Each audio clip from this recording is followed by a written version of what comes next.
Muy buenas tardes, señoras y señores. Bienvenidos al atardecer de este lunes, día 5 de mayo de 2025. Hoy es otro lunes en el que tenemos que contarles desgracias del mal funcionamiento de servicios públicos.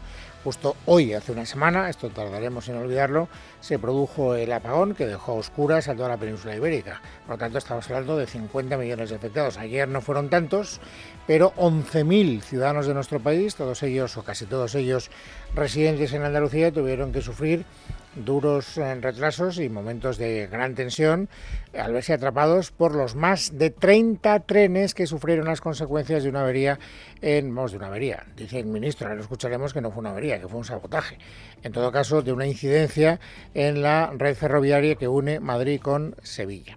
Bueno, en fin, lo voy a contar con calma para que ustedes, si no tienen todos los datos, pues pueden tener una composición más o menos cronológica.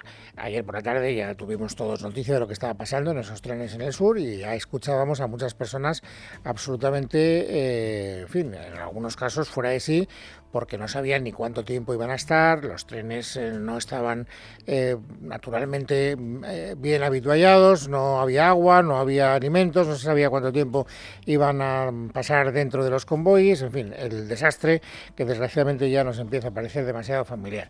Hoy, ¿qué ha dicho el ministro del ramo? El ministro Puente.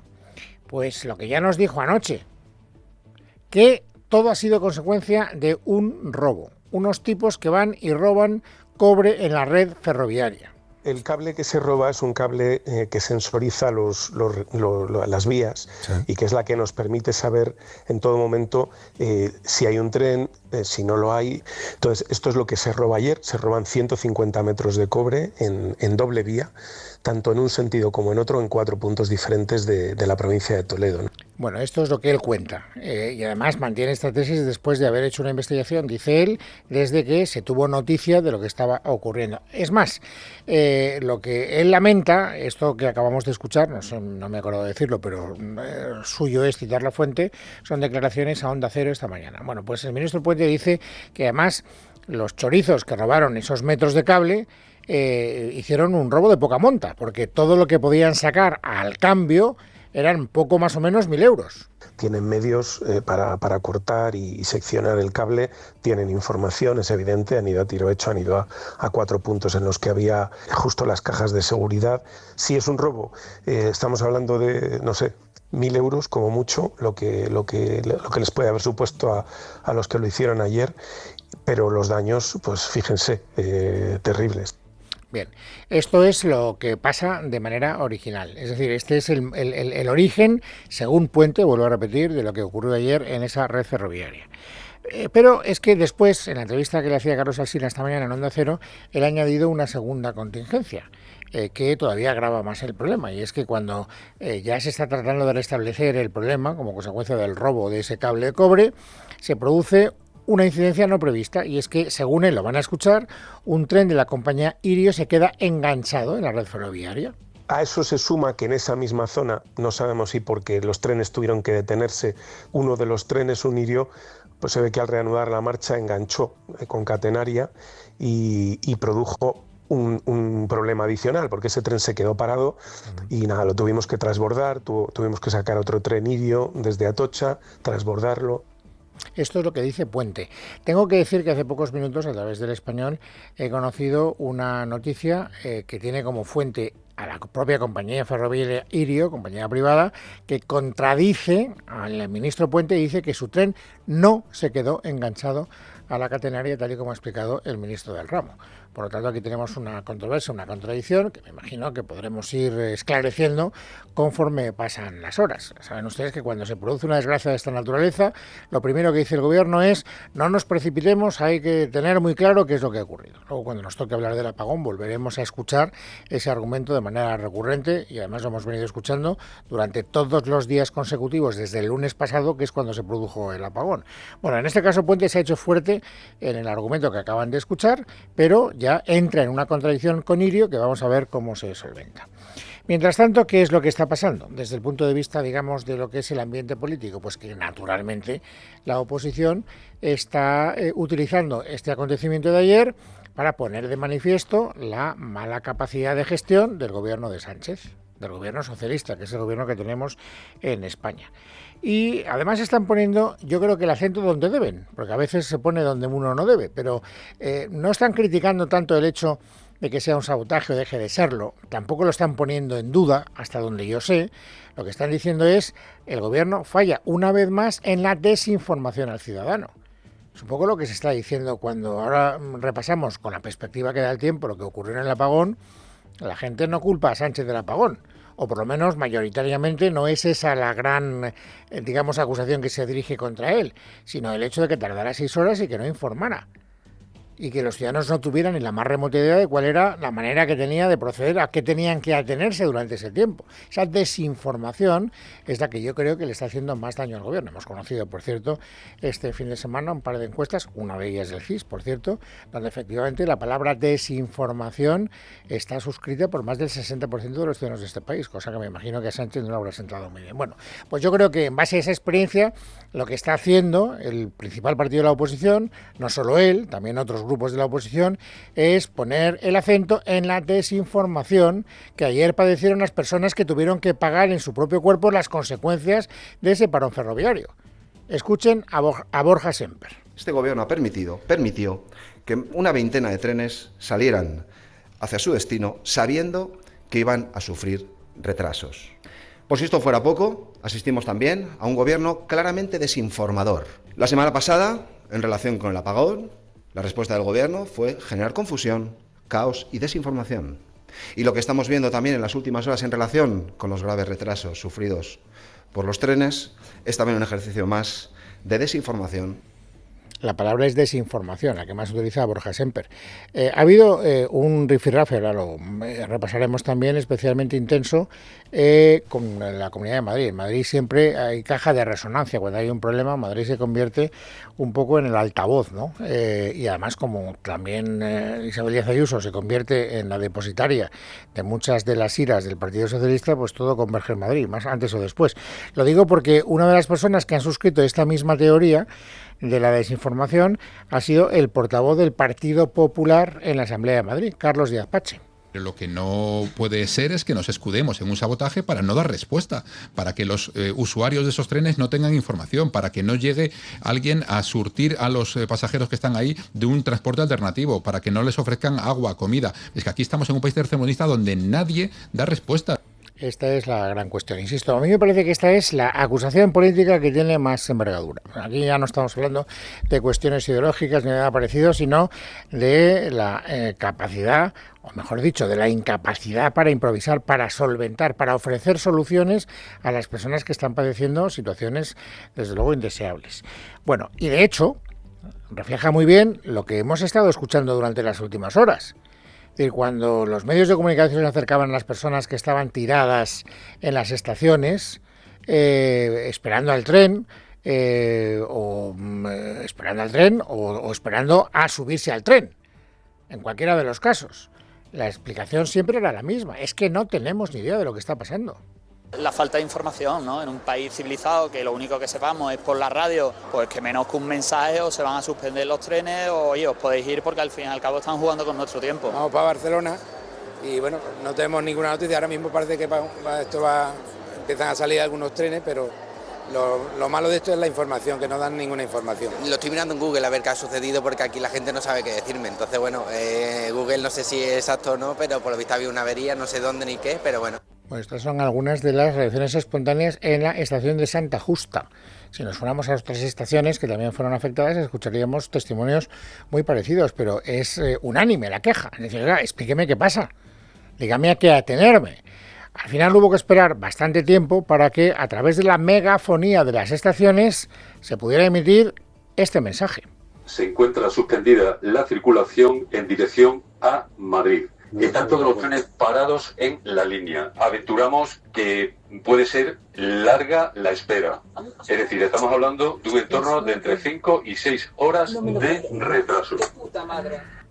los comentarios de la gente cuando oía también ese mensaje por la megafonía hablan por sí mismos, claro, efectivamente.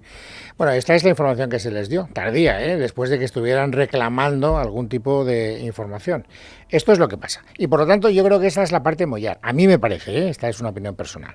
Creo que efectivamente donde el señor Puente tiene que hacérselo mirar no es en si se robaron unos metros de cobre de una red ferroviaria, sino porque el gobierno es incapaz de tener una capacidad de reacción más útil para el ciudadano en esas circunstancias, volver a ser indeseadas. Esta es la primera parte. Es verdad que luego la política tiene su propia inercia y ya no se queda solo en esa parte de la crítica, llega más lejos.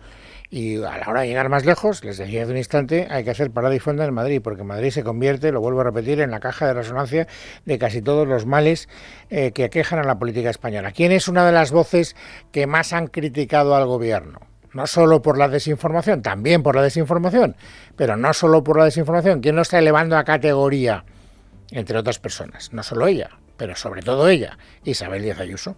Desde que está gobernando Pedro Sánchez todo es un caos. Está ocurriendo en la red ferroviaria, que nunca había funcionado tan mal, está sucediendo en la PYME, en los temas de natalidad, en los temas de inmigración, en los temas económicos. Funciona todo mal, todo aquello que tiene que ver directamente con el gobierno, no digamos el apagón eléctrico, el futuro energético de España, todo es un caos. Así que se eleva la anécdota a la categoría. Y entonces Isabel Díaz Ayuso ya construye todo un discurso político diciendo, bueno, esto es una calamidad que no conoce excepciones. Y naturalmente cuando habla Isabel Díaz Ayuso, pues salen sus marcadores en la política madrileña, ¿no? En este caso, quien le ha dado la réplica ha sido la portavoz del Partido Socialista en la Asamblea madrileña, Mar Espinar. Quien lo ha hecho, desde luego, sabía lo que hacía, en un punto en el que además no había cámaras. El ministro de Transportes, el señor Óscar Puente, está dando todas las explicaciones. Ha sido un sabotaje intencionado de la línea, así que lo que creo que toca pedir desde la Asamblea de Madrid es que la señora Ayuso retire sus palabras y que deje de esparcir bulos. A lo único a lo que se dedica la señora Ayuso es a la política de la carroña, a alegrarse de los males ajenos. Y por tanto aquí tenemos la contienda política, ya lo tenemos, ¿no? Es decir, es verdad que a Isabel Díaz Ayuso, no sé si le encanta, la verdad es que no es la expresión a lo mejor más correcta, pero bueno, suele ser bastante dada a meterse en todos los araos. Hay lío y dice, pues yo voy al lío. Y naturalmente si vas al lío, pues te expones a que efectivamente inmediatamente salgan y traten de decirte de todo menos bonita, que es lo que he hecho en este caso, como acaban de escuchar, Mar Espinar. Bueno, le han preguntado también en Onda Cero, porque esta no es la primera crítica, es decir, no es que Isabel Díaz Ayuso haya monopolizado la crítica de la oposición a lo que ocurrió ayer en la red ferroviaria de nuestro país. Ya se habían escuchado muchas voces críticas. Entonces le han preguntado a Óscar Puente esta mañana en la entrevista de Onda Cero que estábamos comentando hace un instante. ¿A usted le afecta las críticas que le está dirigiendo el principal partido de la oposición?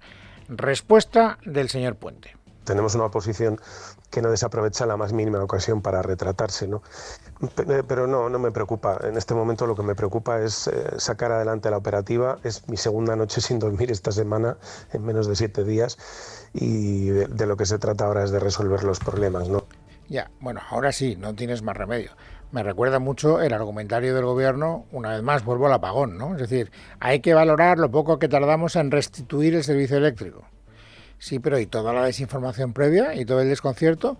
¿Por qué el señor Puente no hace ninguna alusión autocrítica a lo que ayer pasó durante las muchas horas de desinformación de la gente? Pues ya me imagino que como ministro de Transportes lo que querrá es que la normalidad llegue a los trenes. Es que me he quedado sin dormir y lo único que me preocupa es arreglar el problema. Hasta ahí podríamos llegar. Para eso cobra usted, señor ministro. Lo contrario sería completamente absurdo.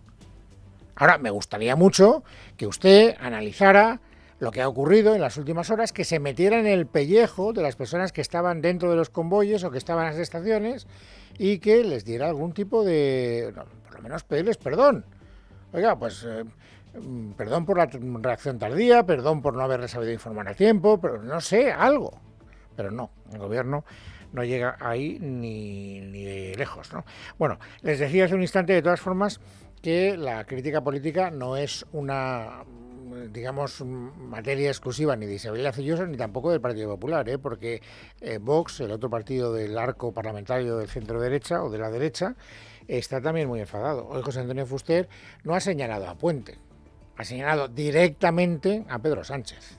Nuestra red de transporte ferroviario volvió ayer a ser atacada y miles de españoles quedaron atrapados y, lo que es peor, desamparados. Sabemos de dónde viene este ataque, lo sabemos bien, sabemos quién es el enemigo. Es Pedro Sánchez.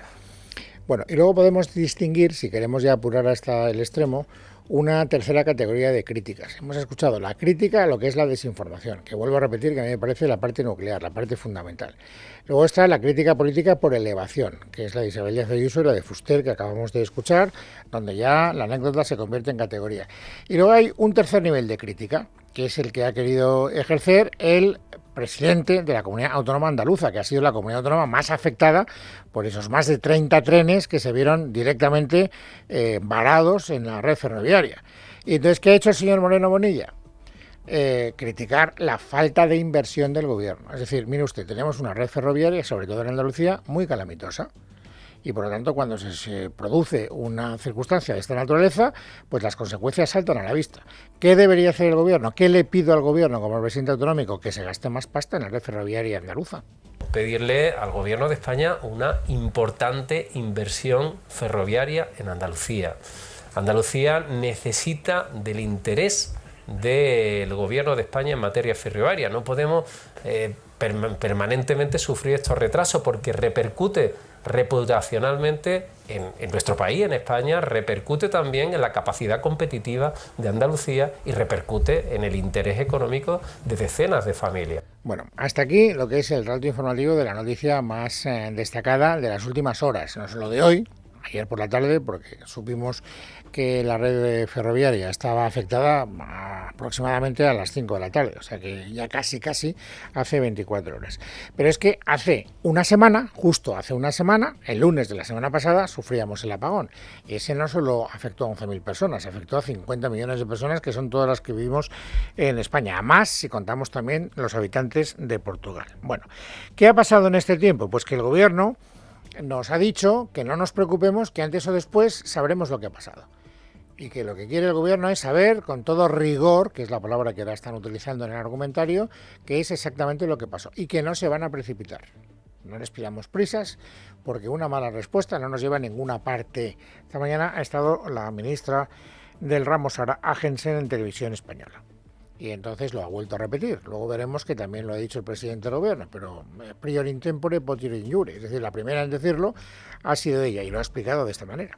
Creo que en estos momentos lo que se espera del Gobierno y desde luego del Ministerio es hablar de certeza total, ¿no? De información real, transparencia máxima y del interés general de los ciudadanos. Creo que empezar a hablar de hipótesis no es riguroso y lo que podría llevar a cabo es precisamente una concatenación de situaciones que nos pondrían más complicados, no digo al Gobierno, sino a los españoles, tener certezas de que estamos trabajando desde el rigor. Bueno, entonces si lo traducimos a Román Paladino, quiere decir que 7 días después estamos escuchando lo mismo que dijo el presidente del gobierno a las 6 de la tarde del lunes pasado. Y es que lo iban a estudiar con todo detenimiento y que lo sabríamos. Una semana después lo siguen estudiando con todo detenimiento y nos siguen diciendo que en algún momento lo sabremos. Como ven ustedes, avances, por lo menos visibles, muy pocos en esta naturaleza. Y luego, si entramos más en profundidad, saben ustedes que desde el minuto 1, desde la comparecencia del presidente del gobierno, se planteó una especie de polémica. Había quien decía, sobre todo técnicos, que uno de los fallos a la hora de recuperar el servicio eléctrico, no a la hora de causar el problema, era la excesiva presencia que tenían las energías renovables en el mix energético que en ese momento estaba abasteciendo de energía la red eléctrica de nuestro país. Hoy le han preguntado a Sara Agensen a propósito de las renovables. Y a mí me interesa mucho, si quieren estar bien informados, que la escuchen con atención, porque ella no descarta, hasta donde yo soy capaz de entender, que las renovables tuvieran su impacto decisivo y negativo ese día. No lo descarta, o por lo menos yo lo interpreto así. Lo que está claro es que no podemos decir que las renovables fueran la causa en este momento. Estamos analizando todas y cada una de las hipótesis y también lo que está claro es que, lo he dicho, ¿no? Es un análisis muy simplista. El sistema energético es altamente complejo, son muchísimas variables y hay que analizarlas todas ellas. Claro, no lo descarta, ¿eh? Dice, no podemos decir en este momento. No podemos decir en este momento, no es lo mismo que decir lo que dijo el presidente del gobierno, que lo dijo categóricamente en el minuto 1, hay que descartar radicalmente, la culpa en todo caso la tuvieron más las nucleares, que es lo que dijo el presidente del gobierno. Y esta es la otra parte de la polémica, renovables versus nucleares. Y también les pido aquí, por favor, que escuchen con atención lo que dice Sara Agentsen, no porque lo que diga ella tenga un valor especial, sino porque lo que han interpretado de estas palabras sus socios de gobierno a mí me parece disparatado, particularmente. Pero claro, para que ustedes entiendan hasta dónde está el disparate, que yo al menos veo, tienen ustedes que escuchar lo que dice Sara Agentsen cuando le preguntan en Televisión Española por las nucleares. El planteamiento del cierre nuclear fue un planteamiento planteado por las propias empresas propietarias. En este caso, el cierre nuclear está previsto desde el año 2027 al 2035. Las empresas llevan tiempo diciendo, ¿no?, que están analizando la posibilidad de ampliar el calendario. Nunca han presentado nada concreto, pero el evento, el cero ocurrido el lunes, no ha ocurrido en un momento donde el calendario estaba activo, ese calendario de cierre. ¿Ustedes han escuchado que en algún momento la ministra diga que se descarta revisar el calendario de cierre de las nucleares? Porque lo que yo he oído es que ese calendario ha sido propuesto por los dueños de las centrales nucleares y que ellos no han planteado todavía cambiar ese calendario. Pero ella, hasta donde yo he oído, no ha tomado una posición. Entonces lo que me interesa es que quede claro, para no engañar a nadie. Por eso digo que me parece disparatada la conclusión a la que ha llegado el ministro Urtasun. Estamos siendo muy contundentes con esta cuestión, no porque tengamos noticias de que el Partido Socialista quiere cambiar el calendario está ahí, y he escuchado a la ministra estas últimas horas decir que el calendario se mantiene, sino porque hay una campaña por parte de las eléctricas muy contundente, que es de antes del apagón esto, ¿eh? Antes del apagón ya habían salido las eléctricas pidiendo el alargamiento de las nucleares. Bueno, pues le habrá escuchado a la ministra diciendo que el calendario se mantiene, pero yo no. Francamente, por eso les pedía que escucharan con atención lo que había dicho la señora Agentsen antes de escuchar a Urtasun. En todo caso, donde sí que él ha sido inequívoco es cuál sería o cuál será la postura de su grupo político, que forma parte del gobierno junto al PSOE, en el caso de que se planteara una revisión del calendario de cierre de las centrales nucleares. Nosotros, como fuerza de gobierno, nos vamos a oponer de una manera categórica al alargamiento o al cambio, a la modificación del calendario de cierre de las centrales nucleares, porque creemos que es bueno para el país que se mantenga tal y como está previsto. Bueno, bien, esto queda claro. Y luego les decía al principio que íbamos a escuchar a Sánchez, que también ha hablado sobre esta cuestión, y que le íbamos a oír decir lo mismo que dijo el lunes de la semana pasada, lo mismo que ha dicho hoy la ministra del ramo, que hay que seguir investigando las causas y que el gobierno no tiene prisa porque lo que quiere es hacerlo con rigor.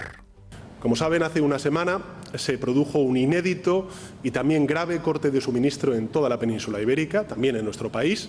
Desde el primer momento lo que hizo el Gobierno ha sido trabajar con prudencia y también con rigor para esclarecer las causas del incidente y, por tanto, quisiera manifestar que nuestra voluntad es firme. Queremos llegar hasta el final para saber qué ha causado este incidente. Esto es de hoy, lo digo para que no se equivoquen, no está sacado de la hemeroteca, ¿eh? Esto no es una sinopsis o un corte, como decimos en la radio, de lo que dijo hace una semana, aunque es exactamente lo mismo que dijo hace una semana. Y también ha hablado el presidente del gobierno, y esta es la última noticia antes de ir al resumen de las otras noticias destacadas del día, también ha dicho que el gobierno abre una consulta pública previa a tomar una decisión sobre la OPA del BBVA y del Banco de Sabadell. Leticia Vaquero. El anuncio además lo ha hecho delante de los protagonistas empresariales de esta historia, los presidentes del Sabadell y del BBVA, Josep Oliu y Carlos Torres, que estaban presentes en el auditorio. El Gobierno de España abrirá mañana, martes 6 de mayo, una consulta pública previa a la toma de decisión con el objetivo de recabar la opinión de organizaciones, de ciudadanos y de asociaciones. Nuestra intención es ayudar a que nuestras empresas crezcan, pero siempre y cuando eso beneficie al interés común Tras conocer el dictamen favorable de la CNMC, comienza la fase 3, donde se abre un plazo de 15 días para que el Ministerio de Economía se manifieste, el cual siempre ha expresado su oposición a la OPA. Por eso abre esta consulta pública, que paraliza además el reloj, esperando que patronales y gremios hagan toda clase de críticas contra la concentración bancaria. De hecho, esta mañana Foment del Treball le ha pedido al Gobierno que la paralice porque los créditos disponibles para las pymes se recortarán en 70.000 millones. Y ese rechazo es el que podría ser usado por el Ejecutivo para justificar su veto a la operación que ansía el BBVA, banco, por cierto, que calculaba tener solucionado el problema antes del verano. De hecho, Sánchez ha recordado algunos de los puntos críticos encontrados por la CNMC a pesar de su visto bueno. Ha detectado algunos excesos de concentración en medios de pago, en depósitos, en créditos a particulares y en pequeñas y medianas empresas. Tras estos 15 días o más, se eleva al Consejo de Ministros, el cual tendrá un mes para decidir si cambia, añade o confirma las condiciones del BBVA. El Ejecutivo puede anular el visto bueno de la Comisión Nacional de los Mercados y la Competencia basándose en el artículo 10 de la Ley de Defensa de la Competencia, siempre que se base en criterios de interés general. Bueno, es lunes, es 5 de mayo de 2025. Vamos, amigos, a completar ahora el paisaje informativo sobresaliente del día. Esther Nieto, bienvenida, buenas tardes. Buenas tardes, Luis. Vamos a comenzar en el Congreso, que acoge este lunes una nueva sesión de la Comisión Parlamentaria que investiga la denominada Operación Cataluña, relativa a las presuntas maniobras parapoliciales contra el independentismo durante el gobierno de Mariano Rajoy. Hoy ha sido el turno de la exvicepresidenta del Gobierno, Soraya Sáenz de Santamaría, que ha negado rotundamente la existencia tanto de esta operación como de una policía patriótica dedicada a actuar contra el independentismo catalán. Asegura Sáenz de Santamaría que no tiene conocimiento de su existencia ni dio instrucciones para investigar a ningún partido político, ya que tenía otras ocupaciones. Yo no doy nunca ninguna instrucción de crear ningún tipo de policía patriótica. Yo no he dado nunca una instrucción de investigar a nadie. Mis únicas instrucciones a todo en mi equipo han sido siempre cumplir con la Constitución y las leyes.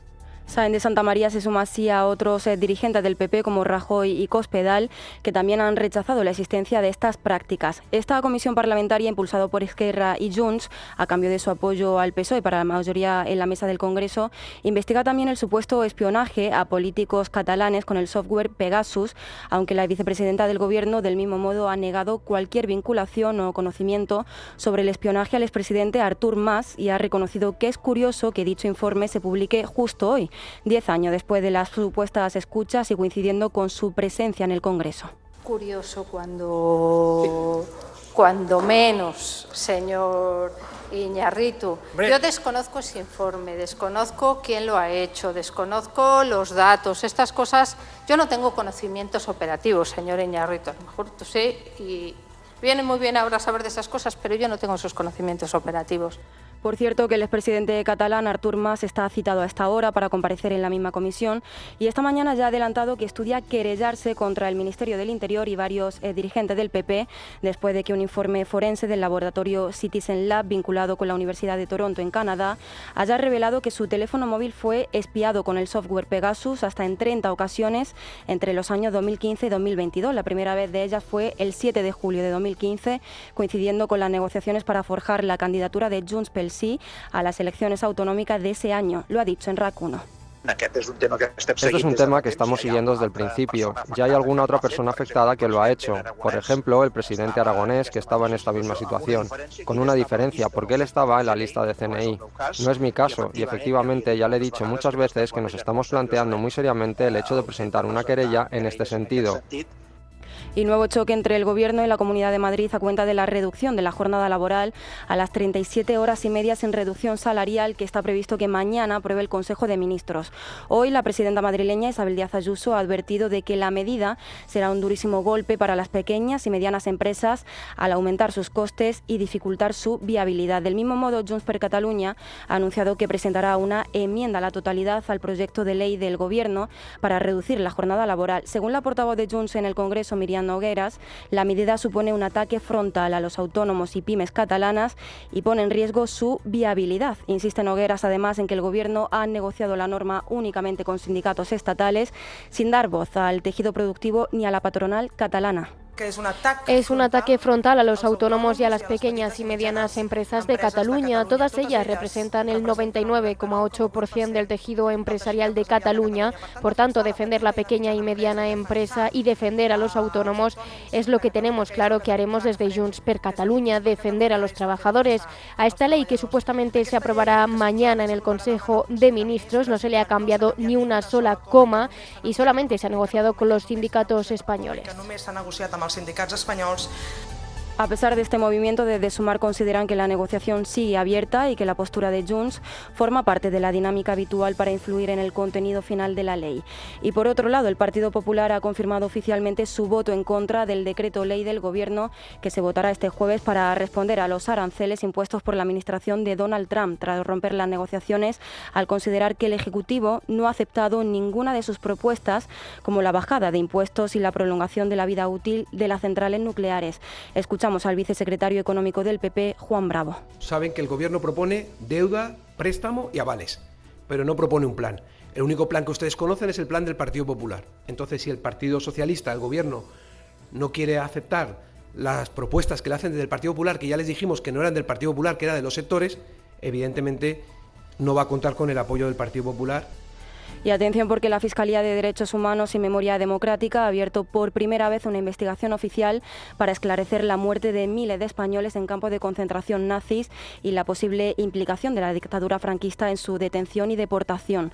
La investigación, impulsada por la fiscal Dolores Delgado, busca determinar si existió una estrategia conjunta entre el régimen de Franco y el nazismo. Miguel Ángel Pérez, buenas tardes. Buenas tardes. La fiscal de Sala de Derechos Humanos y Memoria Democrática, Dolores Delgado, ha abierto una investigación para esclarecer las responsabilidades pertinentes, según un comunicado de la Fiscalía, y la existencia de una posible estrategia conjunta entre la dictadura española encabezada por Francisco Franco y el régimen nazi en la detención y posterior traslado de miles de españoles exiliados en Francia a diferentes campos de exterminio. Entre esos campos destacaron, dice el Ministerio Público, Mauthausen en Austria y Gusen en Alemania, donde fueron sometidos a trabajos forzados, tortura, desaparición y asesinato. En el mismo comunicado, la Fiscalía afirma que la fiscal de Sala solicitó al propio Álvaro García Ortiz liderar esta investigación tras tomar conocimiento del expediente tramitado por la magistrada del Registro Civil Central para la inscripción de la defunción de los 4.435 españoles fallecidos, principalmente en aquellos campos, muchos de los cuales no se han podido identificar aún. La incoación de estas diligencias señala al Ministerio Fiscal que pretende el esclarecimiento de estas graves violaciones de derecho internacional de los derechos humanos y del derecho internacional humanitario cometidos en el contexto de crímenes contra la humanidad. Coincide con la celebración del 80 aniversario de la liberación del campo de exterminio de Mauthausen. Y un titular más, terminamos contándoles que la jueza ha enviado a prisión provisional comunicada y sin fianza al cuarto tripulante de la narcolancha que embistió y mató a 2 guardias civiles en Barbate en febrero del año pasado. Era el único que seguía huido y ha declarado que el choque fue un accidente debido al cansancio y la deshidratación, versión que coincide con la de los otros implicados. El juez le imputa 2 delitos de asesinato, 4 de tentativa de asesinato, 6 de atentado, contrabando y pertenencia a organización criminal y ha encargado un informe pericial para determinar si la acción fue accidental o deliberada. En casa de Herrero, Es Radio.